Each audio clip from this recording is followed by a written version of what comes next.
Buying local can save mom and pop shops, but can it also save the world? Let's find out about the environmental imprint of things we eat on today's BFD. It seems every day we are learning more about how our diets are slightly less than ideal when it comes to environmental sustainability. Our food has a relatively large carbon footprint, which shouldn't be surprising when you consider that what we eat has traveled a greater distance than most humans do in an entire decade. In a recent study of 26 items from a UK grocery store, the total distance traveled from harvest to cart was 150,000 miles, and that does not include the distance the animal covered while it was still alive. The carbon footprint of any food item varies depending on where it's been eaten, what time of year it is, and even how far you had to drive to get it from the grocery store. Potatoes, for example, can get as much as 40% of their carbon footprint from the trip home and the energy used to cook them. To be fair, it takes like 30 hours to cook potatoes.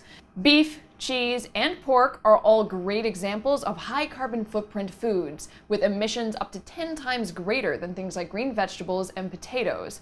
Fresh fruit is about twice as bad as vegetables, but still firmly on the good side. When it comes to fruits and veggies, a seemingly obvious way to reduce carbon is to choose items that traveled the least distance.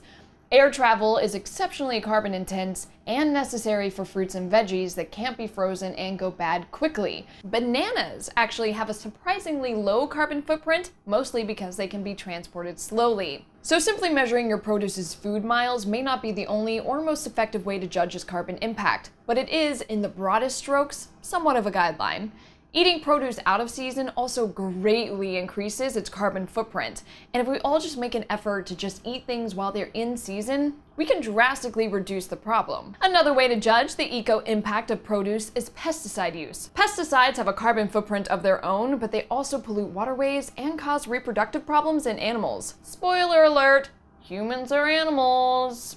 What? Unlike food miles and other hard-to-pin-down carbon footprint factors, the amount of pesticides used on particular crops is a very definable number. Apples, celeries, peaches, and strawberries are all high pesticide crops, while onions, pineapples, avocados, and cabbage are not. Of course, the whole pesticide issue goes out the door when you buy organic. And recent estimates suggest that energy requirements, which equates to carbon footprint, of some organic crops like corn and soy is about 30% lower than pesticide-grown non-organic equivalents. So what are you to do? First off, don't carry around a bunch of charts and a calculator. Just think like this. Eating local, organic, and in season tends to be the best bet. Restaurants may not be the best place to fight the good fight of a low carbon emission dinner plate, but when you're in the supermarket, keep carbon in mind.